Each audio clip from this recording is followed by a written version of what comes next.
Les Maldives, l'une des destinations de vacances les plus célèbres au monde. Mais il suffit de quitter le resort pour découvrir une toute autre facette des Maldives. Et ce qui est encore plus étrange, ce pays surnommé le paradis des lunes de miel a autrefois été célèbre pour son taux de divorce incroyablement élevé. Alors à quoi ressemble vraiment la vie derrière les villas au bord de la mer des Maldives ? Accompagnons-moi en sortant du resort et découvrons cette partie des Maldives que les photos de voyage montrent rarement.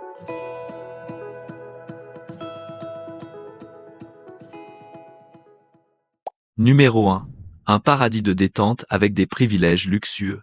Oseriez-vous débourser 25 000 $, une somme suffisante pour acheter une voiture neuve aux États-Unis ou en Europe, juste pour passer une nuit au milieu des requins et glisser directement de votre chambre à l'océan? Le design suspendu au-dessus de l'eau aux Maldives a été poussé à un niveau surréaliste pour servir les ultra-riches. Ici, les villas ne sont pas seulement des lieux de séjour, mais un complexe de divertissement personnel.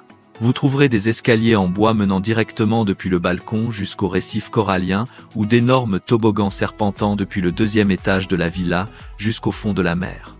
Le summum du luxe est un système de toit automatique juste au-dessus du lit. D'une simple pression sur un bouton, le plafond se rétracte complètement pour vous permettre d'admirer la Voie lactée au milieu de l'océan. On a même installé un sol en verre trempé transparent dans le salon, transformant le sol en un écran en direct pour observer les créatures marines nageant sous vos pieds. L'ambition de conquérir l'espace a également amené toute la vie des visiteurs à 5 mètres sous la surface de l'océan. Dans les suites sous-marines, la chambre, la salle de bain et même les toilettes sont entièrement entourées de verres résistants, offrant une vue à 180 degrés. En entrant ici, vous aurez l'impression de vivre dans un cinéma IMAX avec pour acteurs des bancs de requins et des tortues de mer nageant à proximité. Si dormir sous la mer ne suffit pas à votre luxe, vous pouvez dîner au restaurant Itaha, la première structure en dôme en acrylique transparent au monde. Ici, les convives savourent des plats raffinés tout en admirant l'ensemble de l'écosystème océanique environnant sans aucune cloison pour entraver la vue. Le prix exorbitant est le filtre le plus strict pour établir le statut de cette nation insulaire. La villa John Jacob Astor Estate au resort Stent Regis coûte jusqu'à 25 000 $ par nuit en basse saison et ce chiffre grimpe encore pendant les périodes de fête. C'est ici que des célébrités comme Cristiano Ronaldo ou Roger Federer ont séjourné. Avec une superficie de 750 mètres carrés, ces demeures disposent de leur propre plage, d'une piscine privée et même d'un spa séparé pour des massages à domicile. Toutes les commodités de l'orientation de la télévision à la commande de plats, avec des illustrations visuelles, sont contrôlées via un iPad central. La sophistication dans les moindres détails fait que les visiteurs estiment que chaque centime dépensé en vaut la peine. Dès votre arrivée dans la chambre, vous êtes accueillis avec du champagne et des assortiments de chocolats artisanaux en forme de coquillages ou de corail comestibles. Les objets les plus petits comme les peignoirs de luxe, les cintres en cuir ou les chaussons sont scellés sous plusieurs couches pour garantir que vous êtes le seul à les utiliser. Même l'eau servie ici n'est pas de l'eau industrielle. Elle provient de l'usine de désalinisation du resort et est servie dans des bouteilles en verre pour une protection environnementale absolue. Chaque villa dispose d'un majordome disponible 24/7, prêt à répondre à toutes les demandes, y compris celle de faire venir un chef personnel pour cuisiner dans votre cuisine privée. Le summum est le coût caché, qui laisse de nombreux visiteurs stupéfaits lors du règlement de leur facture de transport. Étant donné que les Maldives n'ont pas de route les déplacements entre les îles dépendent entièrement des voies maritimes et aériennes. Si vous choisissez des resorts luxueux isolés, vous devez obligatoirement utiliser un hydravion avec un tarif aller-retour atteignant 400 $ par personne. Oui, vous ne rêvez pas. Ce coût de transport peut parfois dépasser le prix de la chambre. Certains visiteurs ne paient que 200 $ pour une nuit d'hôtel, mais doivent débourser 400 $ juste pour être transportés par avion vers cette île. Le coût élevé et l'isolement de ces resorts nous font parfois oublier le rythme de vie réel des habitants derrière ces murs de verre. C'est un monde totalement différent, où les règles concernant les femmes et le mariage local cachent des secrets étranges et plus sévères que le prix d'une nuit de luxe. Numéro 2. Malé, la boîte d'allumettes, en béton, au milieu de l'océan. Contrairement aux îles touristiques sauvages, avec des palmiers se penchant en arrivant dans la capitale, Malé, vous aurez immédiatement l'impression que ce n'est pas le même pays. La population de la capitale est un chiffre qui ferait frémir même les urbanistes de New York ou de Tokyo. Avec une superficie d'à peine 8 km², cette île doit accueillir entre 150 000 et plus de 250 000 habitants. Ce chiffre est le double de celui de Manhattan aux États-Unis et dépasse de loin les zones les plus densément peuplées de Hong Kong. L'ensemble de l'île est recouvert de gratte-ciel serrés, ne laissant même pas un petit espace pour la verdure. Cette structure urbaine atypique oblige les gens à s'adapter par des moyens de transport surréalistes. Les rues de Malé sont extrêmement étroites, principalement composées de petites ruelles sinueuses traversant les blocs de bâtiments. Ici, la voiture est un luxe encombrant tandis que la moto est devenue le roi de la rue. Des milliers de motos serpentent comme des flux ininterrompus à travers les interstices étroits de la ville. La cause de cette congestion est l'impossibilité d'élargir l'espace horizontalement. Malé n'a d'autre choix que d'empiler les gens et les véhicules pour survivre. Un paradoxe incroyable se produit au cœur de cette densité, la culture de la circulation. Bien que les personnes et les véhicules soient si proches qu'ils se touchent, la circulation à Malé est étrangement paisible. Vous entendrez rarement le bruit assourdissant des klaxons ou les disputes habituelles que l'on trouve dans les grandes villes comme Paris ou Rome. Les habitants semblent avoir atteint un niveau de patience suprême. Ils cèdent toujours le passage et se déplacent dans une harmonie totale. Il semble qu'en vivant dans un espace si restreint, les gens comprennent que le bruit et la compétition ne font qu'aggraver l'étouffement de la vie. Le prix de la bétonisation totale est la disparition complète des plages naturelles. Il est ironique que dans un pays entouré par la mer, les habitants de la capitale n'aient pas d'endroit où plonger leurs pieds dans les vagues. Pour répondre à ce besoin de nature, le gouvernement a dû construire des plages artificielles juste à côté des blocs de béton en bordure de l'île. C'est le seul endroit où des milliers de personnes affluent pour se baigner le week-end, une réalité qui montre que les gens s'efforcent de recréer ce qu'ils ont détruit pour obtenir un espace de vie. Numéro 3. L'île des déchets et le prix du luxe. Vous êtes-vous déjà demandé où finissent les tonnes de déchets plastiques et de nourriture excédentaire provenant de ces complexes hôteliers à 25 000 $ la nuit? Juste à côté de ce paradis verdoyant se trouve un cimetière qui fume abondamment que aucune photo promotionnelle n'oserait vous montrer. L'explosion du tourisme de luxe aux Maldives a engendré un véritable cauchemar logistique, un volume de déchets colossal, dépassant la capacité de traitement des petites îles. Pour y remédier, le gouvernement a pris une décision extrême en aménageant une lagune entière, nommée Tilafushi, pour en faire une île de stockage de déchets. Cette île est en réalité constituée de déchets. Chaque jour, des centaines de tonnes de déchets, allant des plastiques et cartons aux déchets médicaux de la capitale, et de centaines de complexes hôteliers y sont déversés. La superficie terrestre de Tilafushi augmente d'environ 1 m² par jour, en faisant une entité vivante qui se développe à partir des déchets humains.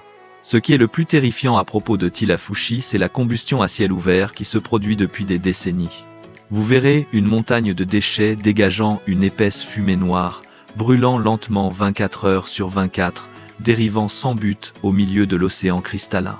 Pour mettre cela en perspective, alors que les pays du G7 dépensent des milliards de dollars pour filtrer les particules fines de l'air ici, les fumées toxiques provenant de la combustion des plastiques et des produits chimiques sont directement rejetées dans l'environnement.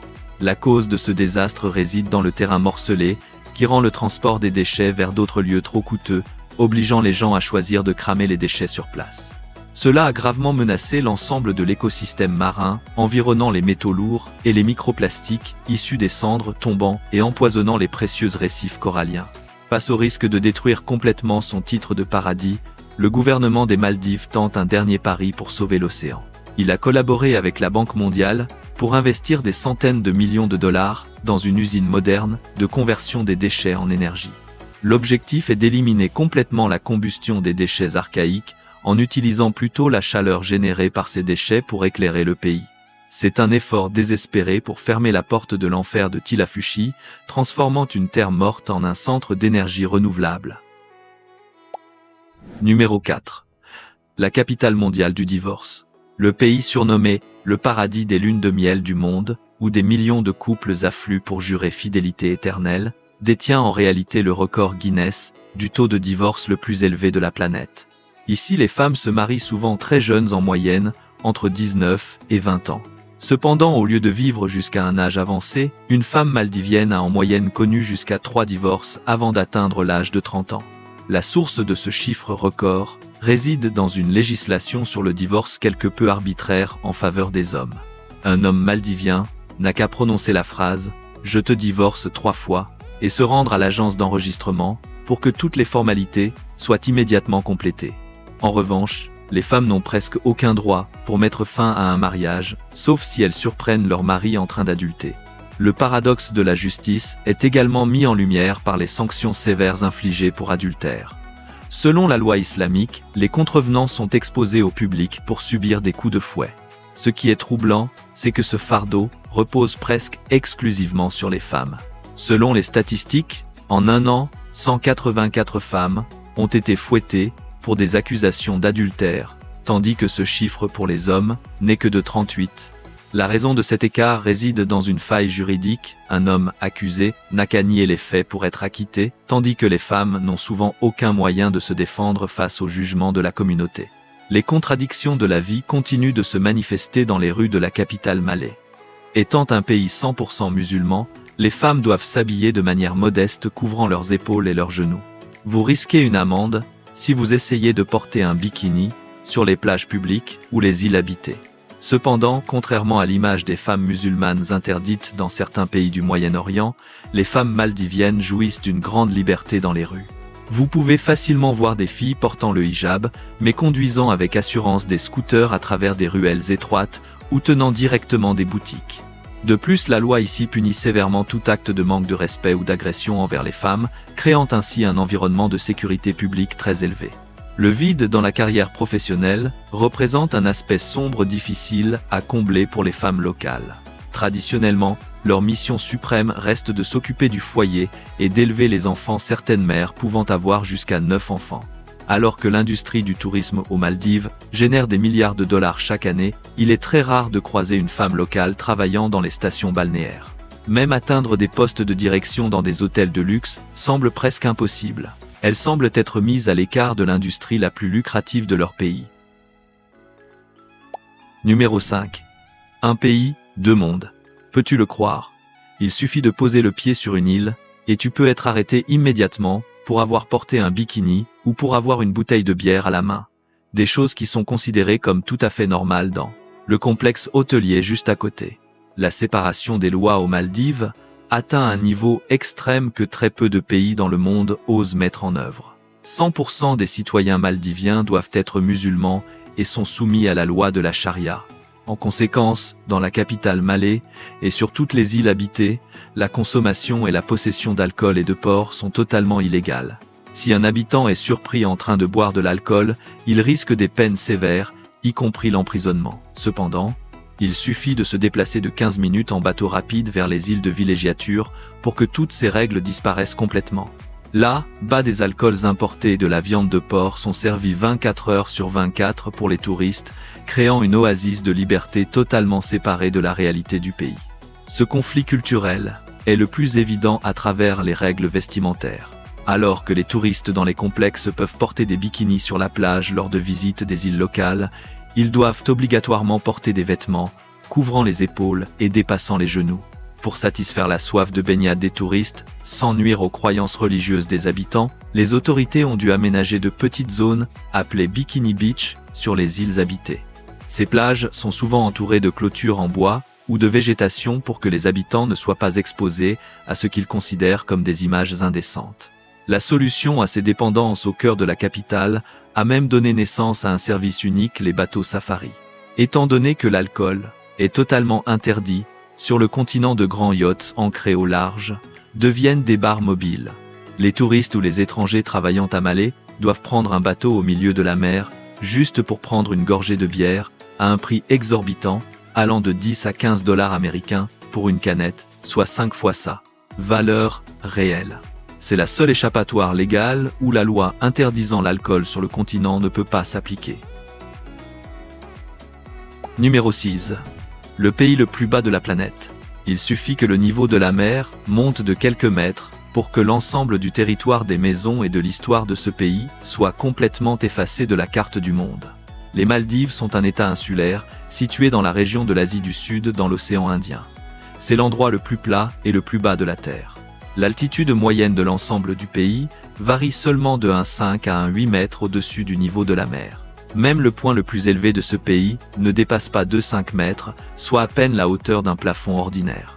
Alors que d'autres pays possèdent des montagnes majestueuses, les Maldives sont en réalité les vestiges d'anciennes montagnes volcaniques qui ont sombré dans les profondeurs de la mer, laissant derrière elles des milliers d'îles coralliennes regroupées en 26 atolls gigantesques.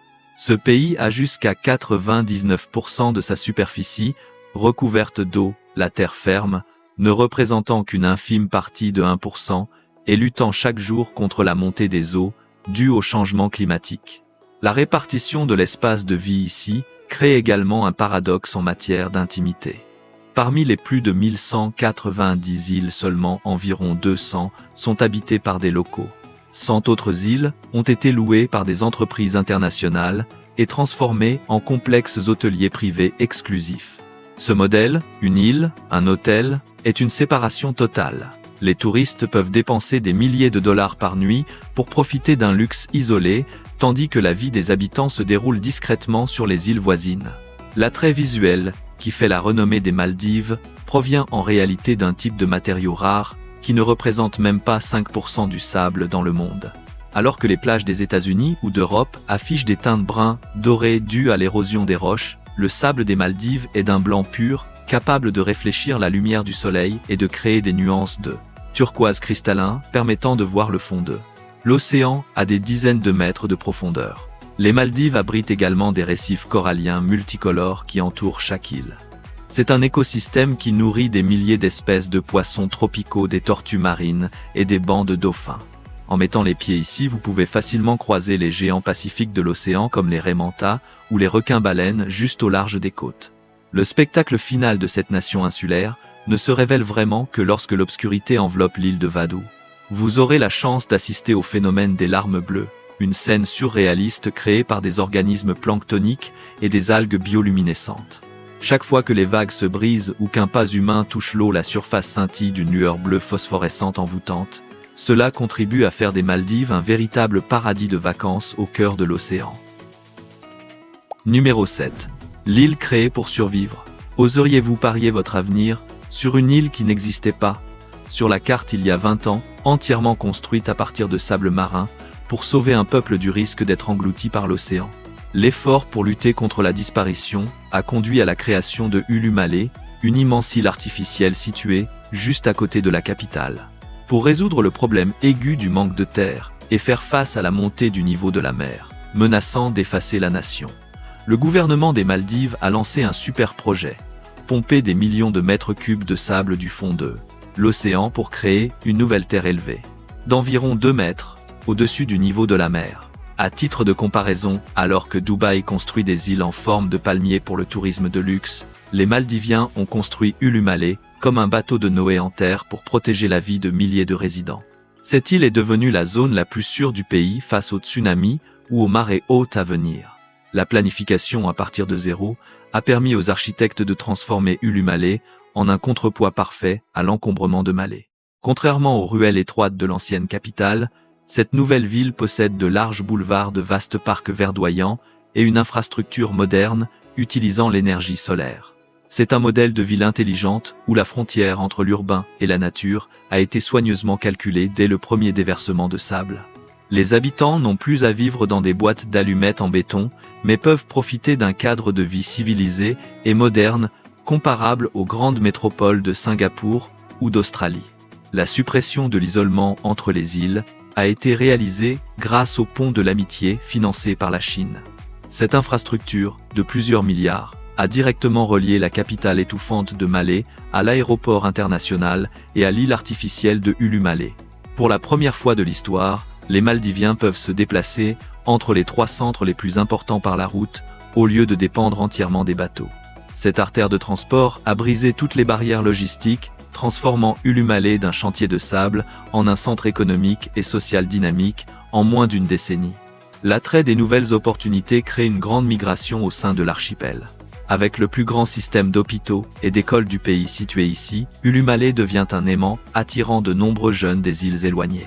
Ils quittent leur ancienne patrie non pas par manque d'amour, mais parce que Ulumale leur offre ce que les îles naturelles n'ont pas, la stabilité et des opportunités de développement professionnel durable. En conséquence, une génération de jeunes Maldiviens grandit avec la mentalité de citoyens urbains modernes, transformant cette île artificielle en un nouveau cœur, déterminant la survie de toute une nation au cours du siècle à venir. Numéro 8. Le thon et les bûches sur la table à manger des Maldives. Si vous êtes difficile en matière de nourriture et que vous n'aimez pas les fruits de mer, le conseil sincère est de ne jamais envisager de vous installer aux Maldives, car ici votre menu du matin au soir ne sera qu'une boucle sans fin de thon. Le thon aux Maldives est une source de protéines essentielle pour toute la population. Vous ne trouverez pas beaucoup d'options comme le bœuf, le porc ou le poulet dans les repas traditionnels. Au lieu de cela, 100% des plats des currys aux fritures, en passant par les pâtisseries salées, ont pour ingrédient principal le thon. Cette obsession est due à des conditions géographiques qui ne permettent pas l'élevage, obligeant les habitants à exploiter au maximum les ressources de l'océan pour survivre. Grâce à cela, les Maldiviens ont développé des techniques de préparation du thon à un niveau exceptionnel, transformant un seul ingrédient en centaines de saveurs différentes pour éviter la monotonie. Dans leur quotidien, les habitants commencent la journée avec un plat appelé mas uni. Il s'agit d'un mélange de thon fumé haché, de noix de coco râpées d'oignons et de citron frais. Ce plat n'est pas consommé dans un bol ou avec une cuillère ordinaire, mais enroulé dans des tranches de pain plat grillé rochi. Si les Américains prennent des céréales, les Maldiviens se chargent d'énergie avec une bombe de protéines de la mer pour avoir la force de travailler sous le soleil brûlant de l'équateur. C'est la recette qui leur permet de maintenir leur endurance dans un environnement où les ressources végétales sont extrêmement rares. Les techniques de conservation des aliments ici transforment même le thon en un type de pièce de rechange dans la cuisine. Dans les marchés locaux, vous verrez des objets de couleur brun, foncé, longs et durs comme du bois. Oui, il s'agit en réalité de thon fumé qui a été séché. Les habitants traitent le poisson de cette manière pour pouvoir le conserver pendant plusieurs mois sans réfrigérateur. Une solution de survie astucieuse datant d'antan. Lors de la cuisson, ils ne le tranchent pas, mais utilisent une râpe pour réduire ce morceau de poisson dur, comme du bois en épices. Le thon séché joue le rôle d'un assaisonnement naturel, apportant une saveur riche et distinctive à toutes les soupes et currys des autochtones. Pour conclure le repas, les Maldiviens ont une habitude de dessert qui surprend de nombreux touristes occidentaux. Au lieu de gâteaux ou de fruits, ils choisissent de mâcher des noix de bétel frais, mélangés à des clous de girofle, des feuilles de bétel et un peu de cannelle douce. Ce n'est pas un acte de mâcher du bétel comme le font les personnes âgées dans certaines zones rurales d'Asie, mais un processus de nettoyage de la bouche et d'aide à la digestion qui est obligatoire après des repas riches en poisson. Le jus provenant du bétel et des clous de girofle aide à désinfecter et procure une sensation de fraîcheur immédiate. Numéro 9. Les festivals de rencontres entre les cultures. Le plus grand choc culturel aux Maldives se produit lors de la fête de l'Eid al-Adha, la célébration la plus importante pour les musulmans. Au lieu du sérieux habituel, vous serez témoin d'une version Halloween pleine de frissons. Les habitants ont une tradition de se déguiser de manière extrêmement élaborée, avec des masques effrayants pour représenter les légendes des esprits marins. Lors de la fête, les frontières entre les personnes âgées et les enfants s'estompent sous des couches de costumes hermétiques. L'objectif des hommes est de se fondre dans la foule sans être reconnu par les femmes. Si un homme se fait prendre, la punition immédiate est d'être porté par la foule et jeté à la mer sous les cris d'excitation. Le chaos atteint son paroxysme avec le jeu de Koadi. Il s'agit d'un affrontement impitoyable entre hommes et femmes sur l'île. Tout le monde danse frénétiquement autour d'un énorme ornement placé au centre. Le moment le plus choquant est le lendemain matin, lorsque toutes les femmes de l'île exercent leur pouvoir suprême de punition sur l'homme qui a osé voler le Koadi la nuit précédente. Le coupable est capturé, conduit au milieu de la place et recouvert de litres d'huile et de liquide nauséabond. Les hommes les plus influents du village doivent également accepter de subir cette humiliation publique comme moyen de maintenir l'ordre et le rire au sein de la communauté. L'origine de ces étrangetés est en réalité un pot-pourri culturel plein de mystères.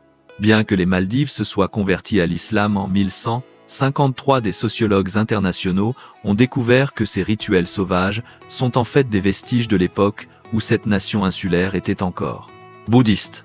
Plus surprenant encore, le rythme et les costumes sont profondément influencés par les Africains naufragés. Ici, il y a des siècles.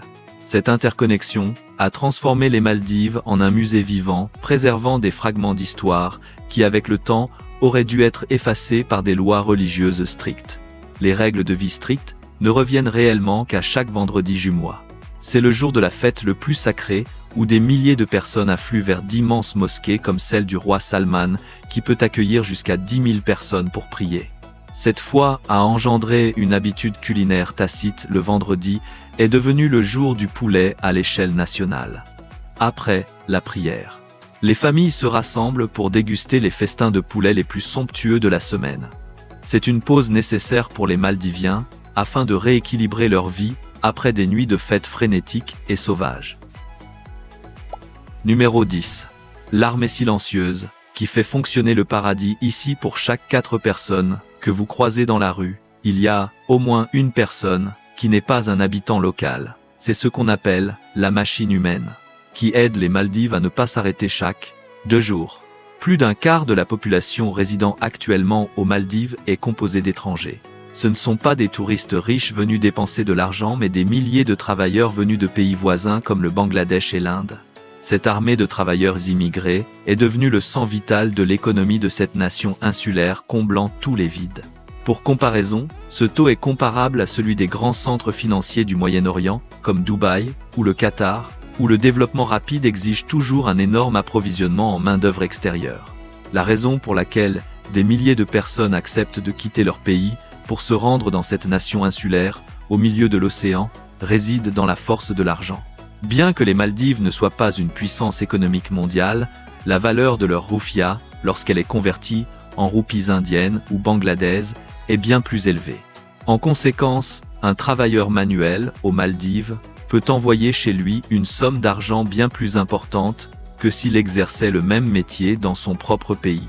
Ne cherchez pas ces personnes dans des bureaux climatisés ou sur des canapés de stations balnéaires. Ce sont les forces vives qui pilotent directement, chargent et construisent ce pays depuis les moindres détails. Vous les rencontrerez dans les marchés de produits frais dès l'aube, sur les quais de pêche, lorsque les bateaux accostent ou en train de porter des marchandises sous le soleil brûlant dans les ports. En fait, la plupart des gratte-ciels de Malé ou des stations balnéaires ultra luxueuses en bord de mer ont été construits par les mains de ces travailleurs sud-asiatiques. On peut dire que les habitants possèdent l'île, mais ce sont les immigrants qui l'exploitent réellement. Cette présence massive a silencieusement transformé l'apparence culturelle et les goûts des Maldives. En déambulant dans les ruelles de la capitale, votre odorat sera assailli par les arômes épicés caractéristiques de l'Inde. Les restaurants servant des plats sud-asiatiques poussent comme des champignons, apportant avec eux des styles de cuisine et des techniques de préparation élaborées qui se répandent à travers les îles. Grâce à cela, la cuisine maldivienne d'aujourd'hui est un mélange hétéroclite où le curry de thon local trouve soudainement des cousins lointains du sous-continent. Numéro 11. Un écosystème marin florissant. Osez-vous plonger dans les eaux où des centaines de bateaux volants océaniques tourbillonnent comme une tempête, ou rester sur la plage où les dents acérées des requins ne sont qu'à quelques centimètres de vos pieds. L'océan des Maldives ne se compose pas seulement d'eau turquoise, mais constitue une immense métropole biologique avec plus de 1000 espèces de poissons tropicaux et des centaines de types de coraux durs et mous, entrelacés. Ce qui a stupéfié la communauté internationale de conservation, c'est que cette nation insulaire abrite 5 des 7 espèces de tortues marines les plus rares de la planète. Pour mettre cela en perspective, alors que de nombreuses mers en Asie du Sud-Est ou dans les Caraïbes luttent contre le blanchissement des coraux et la diminution des espèces, les Maldives conservent un écosystème si riche que les visiteurs n'ont qu'à plonger leur visage dans l'eau depuis le quai pour découvrir un monde éclatant semblable à des images de Discovery. Le spectacle le plus spectaculaire de la nature se déroule dans la baie de Hanifaru. Ce n'est pas un site de plongée ordinaire, mais une immense zone d'alimentation naturelle. Ici, vous serez témoin du phénomène de tourbillon, des raies manta où des centaines de raies géantes avec une envergure de 4 à 5 mètres se rassemblent pour nager et danser en spirale afin de filtrer le plancton. En raison de cette concentration massive, le gouvernement a dû inscrire la baie sur la liste des sites protégés de l'UNESCO, limitant le nombre de visiteurs pour ne pas perturber le festin de ces géants. Être entouré par des tonnes de chair, fluide sous l'eau, est une expérience qui laisse tout le monde sans voix. Brisant toutes les peurs liées aux prédateurs, les plages des Maldives sont l'endroit où vous pouvez vous promener avec des requins. Les requins de récif et les requins à pointe noire ici se sont complètement adaptés à la présence humaine. Ils sont extrêmement dociles et nagent souvent près des eaux peu profondes pour chasser les petits poissons. Vous verrez des enfants locaux nager tranquillement à côté des nageoires dorsales acérées qui glissent à la surface de l'eau. Être qu'aux Maldives, la frontière entre le prédateur suprême et l'homme a été estompée par un pacte de paix qui dure depuis des siècles. Affronter la mort en face est réservé aux plongeurs les plus courageux au site de plongée de Fuvahmulah. C'est l'une des rares zones volcaniques sous-marines où des courants marins puissants apportent une abondance de nourriture, attirant les gigantesques requins-tigres qui y résident toute l'année. Contrairement à d'autres régions du monde où les requins-tigres n'apparaissent que saisonnièrement à Fuvahmulah, vous avez la chance de croiser ce prédateur des océans de 5 mètres n'importe quel jour. Numéro 12. Astuce pour accéder au paradis à un prix surprenant. Peux-tu le croire? Tu peux tout à fait faire le check-in sur le même récif corallien que les milliardaires du monde. Mais pour le prix d'une simple sortie en ville, le week-end, la clé pour briser le stéréotype selon lequel les Maldives ne sont réservées qu'aux riches réside dans un changement important de la législation, la possibilité d'exploiter des maisons d'hôtes sur les îles habitées. Au lieu d'être enfermés dans des complexes hôteliers isolés coûtant des milliers de dollars, les voyageurs à petit budget peuvent désormais réserver des chambres sur des îles comme Maafushi ou Toulouse-Dou pour seulement 40 à 60 dollars par nuit. Ce coût ne représente qu'un 10e voire un 20e du prix des villas flottantes. Tu peux toujours profiter des eaux turquoises et des récifs coralliens de plusieurs millions de dollars, tout en vivant une expérience authentique de la culture locale et en mangeant dans des échoppes de rue à des prix abordables. Pour te déplacer entre ces paradis, sans te ruiner, tu dois apprendre à renoncer aux hydravions ou aux bateaux rapides privés. Opte plutôt pour le système de ferry public géré par l'État. Alors qu'un trajet en bateau rapide peut te coûter entre 30 et 50 dollars pour une courte distance, le ferry public ne te facturera qu'environ 2 dollars. Pour te donner une idée, ce montant équivaut à un café, te permettant d'économiser des centaines de dollars tout au long de ton voyage. Cependant, le seul inconvénient est que tu devras échanger ce confort contre un temps de trajet plus long et veiller à respecter les horaires fixes des compagnies de ferry. La réalité se trouve également dans la monnaie que tu utilises lorsque tu entres dans les marchés. Bien que le dollar américain soit largement accepté, le conseil des voyageurs expérimentés est de toujours privilégier le retrait de la monnaie locale. La rufia au distributeur automatique dès ton arrivée. Utiliser la monnaie locale t'aidera à éviter les taux de change défavorables lorsque tu paies dans les petits établissements ou achètes des billets de ferry. Ainsi, chaque petite transaction est optimisée garantissant que tu ne perds pas d'argent à cause des fluctuations des devises. Le facteur décisif final pour réaliser le rêve des Maldives à petit prix est le timing.